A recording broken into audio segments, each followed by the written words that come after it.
ना इधर ना उधर, सीधे मुद्दे पर नजर। और क्या है आज की खबर, आप देखना शुरू कर चुके हैं न्यूज़ 18 पुनीत के साथ, और मेरे साथ मेरे सहयोगी आनंद भी आज मौजूद हैं।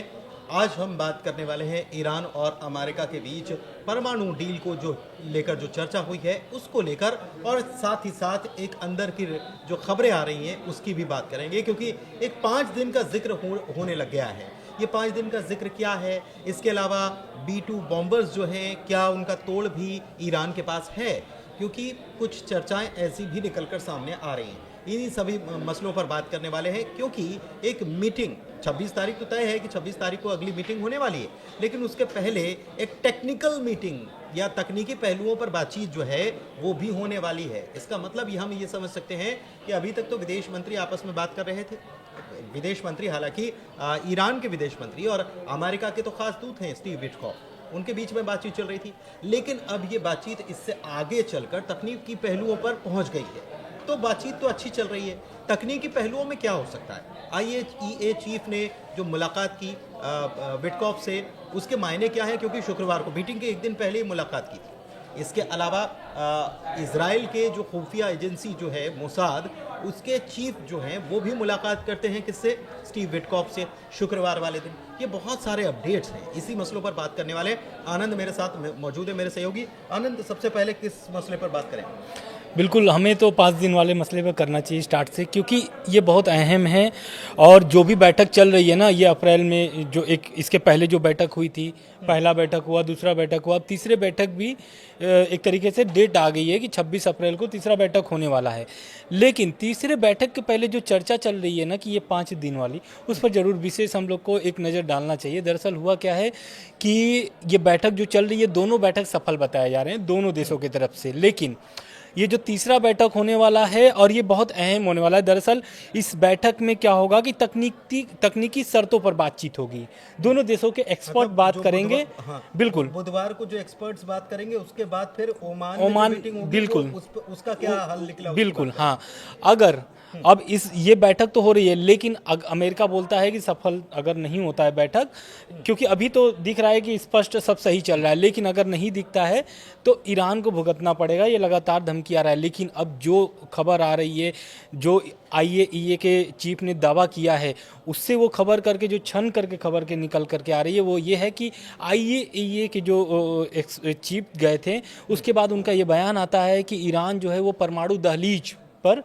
पहुंच गया, यानी कि परमाणु बम बहुत जल्दी वो बना लेगा। लेकिन उन्होंने ये स्पष्ट नहीं किया कि कितने दिनों में बना लेगा। तो वो अभी खबर जो आ रही वो ये आ रही है कि 5 दिन के अंदर में, ईरान को बहुत ज़्यादा समय नहीं लगेगा अगर अमेरिका हमला करता है। ये अंदाजा लगाया जा बिल्कुल, कि मोटा मोटा अंदाजा ये लगाया जा रहा है कि जो परमाणु बम बनाने के लिए जो सामग्री लगती है, उसको जुटाने में सिर्फ ईरान को 5 दिन लगेंगे। बाकी जो बनने की जो प्रक्रिया होती है, जितना भी उसमें समय लगता है वो तो लगेगा ही, लेकिन जो सामग्री जुटाने की जो प्रक्रिया होती है वो 5 दिन में ईरान जुटा सकता है, उसके में ये क्षमता है।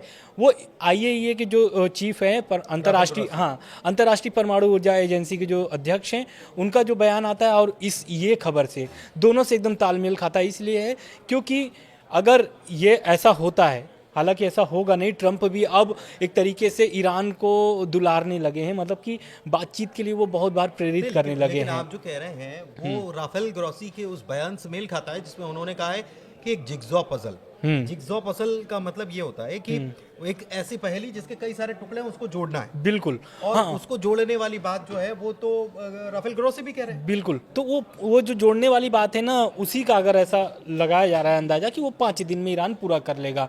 और ईरान के पास अब देखिए, यही बैठक में जो तीसरी बैठक होने वाली है, जो तकनीकी स्तर पर जो बैठक होगी, ये भी बैठक ओमान में होने वाली है। अब इस बैठक में इसी पर चर्चा होगा कि क्या जो यूरेनियम पर जमा कर रहा है ईरान, क्या वो कितनी यूरेनियम वो जमा करेगा, उस पर ये बातचीत होगी कि मतलब आप बहुत ज़्यादा यूरेनियम अपने यहाँ जमा नहीं कर सकते हैं। एक चीज़ है कि सबसे ज़्यादा तो ईरान ये कह रहा है कि हमारे ऊपर जो सैंक्शंस लगे हैं, सबसे पहले तो वो हटाइए ताकि हम बिजनेस कर पाएं। दूसरा कि हमारा विदेशों में जो पैसा अटका हुआ है वो हमको जारी किया जाना चाहिए। ये भी ईरान कह रहा है। एक चीज इसमें समझने की है कि जब टेक्निकल या तकनीकी पहलुओं की बात होगी तो बहुत सारी जानकारी जाहिर तौर पर ईरान से मांगी जाएगी, और अमेरिका भी अपनी तरफ से जो उसके पास खुफिया इंफॉर्मेशन होगी उसके बारे में भी बात की जाएगी कि आपके पास ये है हमारी जानकारी के अनुसार। बिल्कुल, और वो लगातार कर भी रहे हैं, अमेरिका तरफ से लगातार किया जा रहा है। लेकिन जिस बात पर अभी हम लोग पहले बात कर रहे हैं, इसका जवाब देंगे अभी। इसके पहले जो बातचीत हुई थी परमाणु बनाने की प्रक्रिया जो है वो 5 दिन में ईरान सामान जुटा लेगा, उसके इन दावों के पहले आयतुल्ला अली खamenei का बयान आ चुका है।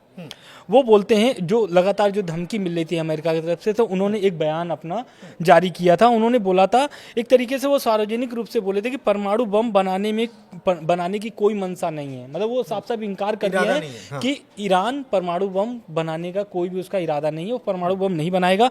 उन्होंने इस मामले को लेकर के इस्लाम विरोधी करार देते हुए एक धार्मिक फतवा भी जारी किया था। क्या मतलब कि ये अगर ये इस्लाम विरोधी है परमाणु बम बनाना? हाँ, इस्लाम विरोधी करार देते हुए उन्होंने इस मामले को मतलब एक तरीके से वो इनकार करते हुए आगे ये भी बोलते हैं कि इस्लाम विरोधी है, और ये जो है इसके खिलाफ एक धार्मिक एक फतवा जो होता है जारी किया जाता है। उन्होंने ये जारी भी किया था। यानी इससे ये स्पष्ट हो जाता है कि आयतुल्ला अली खamenei खुद इसके समर्थन में नहीं है कि ईरान परमाणु बम बना ले। लेकिन दावा भी ये ईरान से ये भी दावा किया गया है कि अगर धमकी लगातार मिलता रहा या फिर अमेरिका की तरफ से कोई भी ऐसा हमला किया गया ना, तो ईरान परमाणु बम बनाने में कोई भी देरी नहीं करेगा। ऐसा बयान आ चुका है ईरान का। बिल्कुल। एक चीज़ और, ये जो बुधवार को टेक्निकल मीटिंग जो होने वाली है, तकनीकी पहलुओं पर मीटिंग होने वाली है, ये बड़ी अहम हो जाएगी। और यहीं से आगे वाली जो अगले सैटरडे को जो मीटिंग होने वाली है, उसका खेल शुरू होगा। तो आपको क्या अभी ऐसी तस्वीरें, आनंद, क्योंकि जो बीते दिनों जो जिस प्रकार से हमने खबरों को कवर किया है, जिस तरीके से हमने बताया है, उससे तो ऐसा लगता है, क्योंकि अमेरिका की तरफ से बार बार ये कहा जाता रहा है कि आपके पास इतनी क्षमता है, आपने इतना इकट्ठा कर लिया, ईरान उससे मना करता है। लेकिन ईरान ने कुछ IAEA के सीनियर इंस्पेक्टर्स जो हैं, उनके अपने परमाणु स्थल जो है वहां पर प्रवेश पर प्रतिबंध लगा। हाँ बिल्कुल, प्रतिबंध लगा हुआ है, उस पर अभी भी लगा हुआ है। हाँ। ये क्यों लगाया गया?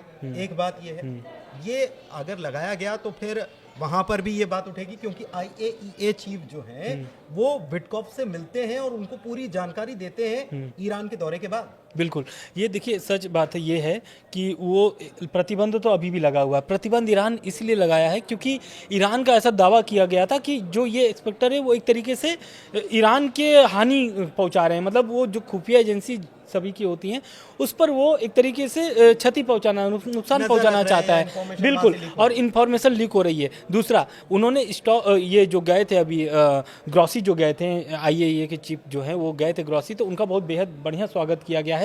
और ईरान की तरफ से ऐसा बोला भी गया है कि उनको सहयोग भी किया गया है कि आप जहां तक हमसे सहयोग मांगेंगे मैं दूंगा, लेकिन जो प्रतिबंध उनके ऊपर लगे थे वो अभी हटे नहीं है। उस पर बातचीत, उस पर वो चर्चा ही नहीं किया है ईरान।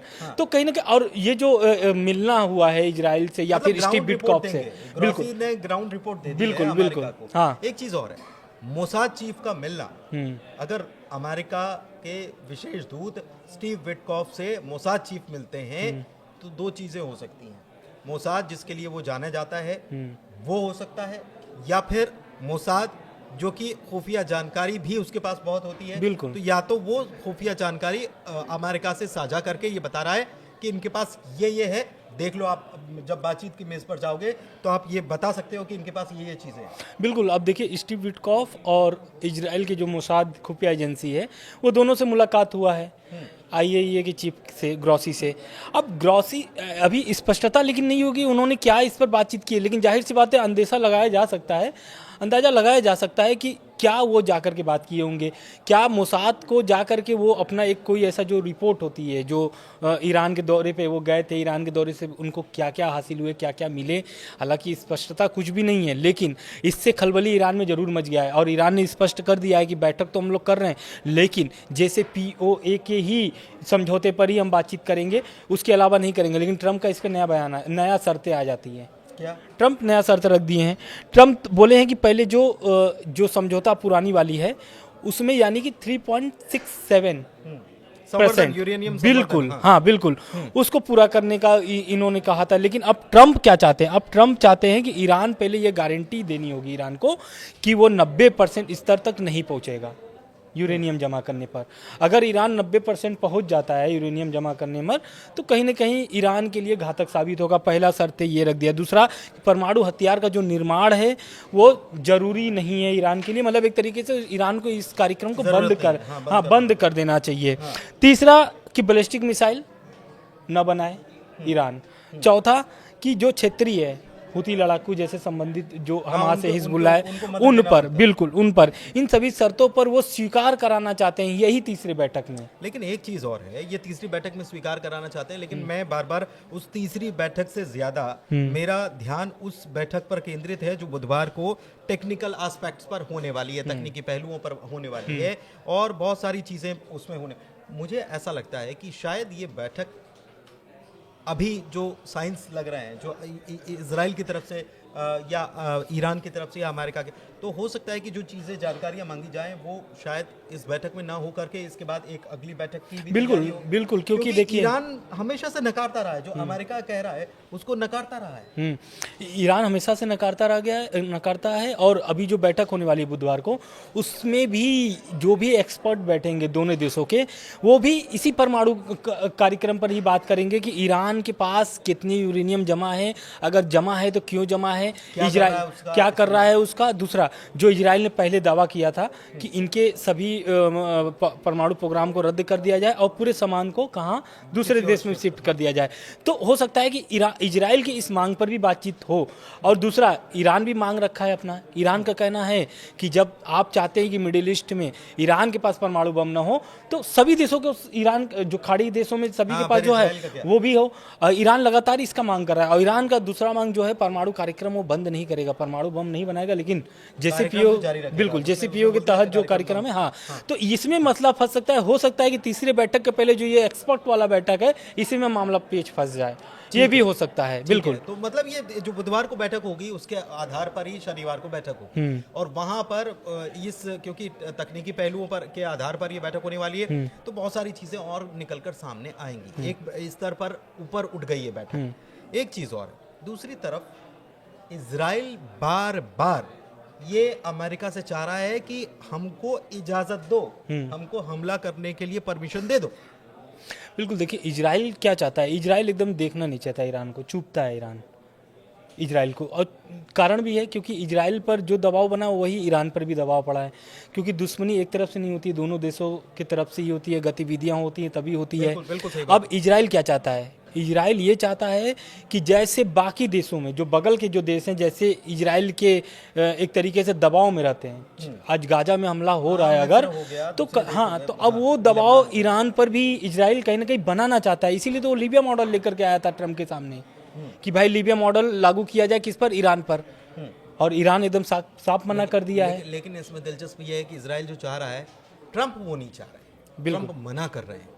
लेकिन इसके बावजूद 1% चांस ये भी हो सकता है कि इजराइल के प्रधानमंत्री बेन्यामिन नेतन्याहू शायद ट्रम्प को नाराज कर जाएं, और अगर वो कदम उठाते हैं ईरान के खिलाफ, तो अमेरिका को मजबूरी में ही वो यहूदी जो एक प्रकार से दिल धड़कता है अमेरिका का, तो वो उस पॉइंट पर जाकर शायद अमेरिका को मैदान में खड़ा होना पड़े। लेकिन ये 1% से भी इसके कम चांसेस हैं। बिल्कुल। लेकिन ये देखिए, आप अगर आप इतिहास खंगालेंगे तो पहले क्या था, यहूदी वर्सेस ईसाई था, लेकिन ये कब यहूदी वर्सेस मुस्लिम हो गया, ये आप इतिहास जब खंगालेंगे तो आपको दिखेगा, क्योंकि पहले की जो लड़ाई थी वो यहूदी वर्सेस ईसाई ही थी। आज वही ईसाई किसको सपोर्ट कर रहा है, यहूदियों को सपोर्ट कर रहा है। दूसरी बात, अब बात हो रही थी कि ट्रम्प जो 90% वाला बात कर रहे थे, तो ये एक जानकारी और दे दे कि ईरान के पास ऐसा, जैसे IAEA की जो रिपोर्ट है उसमें ये दावा कर दिया है कि 60% शुद्धता है उसके पास, यूरेनियम जमा है। तो 90% का उन्होंने दावा किया है, बहुत ज़्यादा फर्क नहीं है 30% का। अगर 60% वो हासिल कर लिया ईरान, तो कहीं ना कहीं 30% और हासिल करने में उसको कोई समय नहीं लगेगा। जो हम लोग 5 दिन का जो हम लोग बात कर रहे हैं, क्या पता 5 दिन में यही 30% का बात तो नहीं हो रहा है। हाँ, ये ऐसा हो सकता है। एक चीज़ और देखिए, वीडियो लंबा हो गया, समाप्त करेंगे, लेकिन समाप्ति की ओर है हम।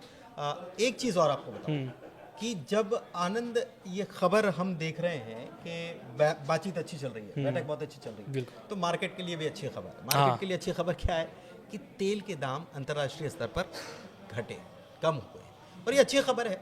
दुनिया वैसे भी व्यापार से चलती है, युद्ध से तो चलती नहीं है, इसलिए परमाणु हथियार बनाना ना बनाना ये सारी चीज़ें तो चलती रहेंगी, लेकिन व्यापार चलता रहना चाहिए।